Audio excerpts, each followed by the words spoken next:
नाम है खूबसूरत सा रोहब। रोहब नाम के मैनी है वादा निभाने वाली।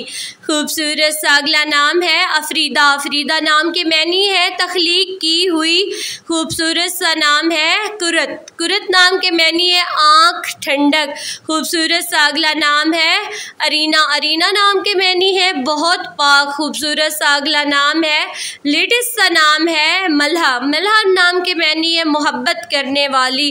खूबसूरत सा नाम है अगला अनीज़े। अनीज़े नाम का मैनी है ऐबों से पाक, महफूज। अगला खूबसूरत सा नाम है बेबी गर्ल का दीबा। दीबा नाम के मैनी है बारीक रेशमी कपड़ा। खूबसूरत सा नाम अगला है सनाया। सनाया नाम के मैनी है नेक मुअज़्ज़िज़। खूबसूरत सा अगला नाम है बेहतरीन सा नाम है बेबी गर्ल का फ़बिया। फ़बिया नाम के मैनी है खुशकिस्मत।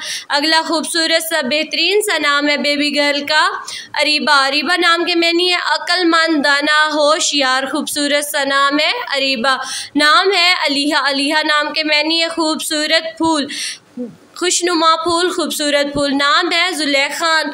ज़ुलेखान नाम के मैनी है खूबसूरत। अगला खूबसूरत सा बेहतरीन सा नाम है बेबी गर्ल का अफाना। अफाना नाम के मैनी है माफ़ करने वाली।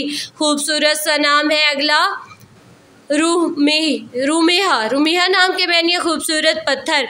खूबसूरत सा नाम अगला है सोज़ान। सोज़न नाम के मैनी है सोसन का फूल। खूबसूरत सा नाम है अगला बेहतरीन सा बेबी गर्ल का महसान। महसान नाम के मैनी है एक सितारा। खूबसूरत सा नाम है माहरू। माहरू के नाम का मैनी है चाँद की तरह खूबसूरत। खूबसूरत सा नाम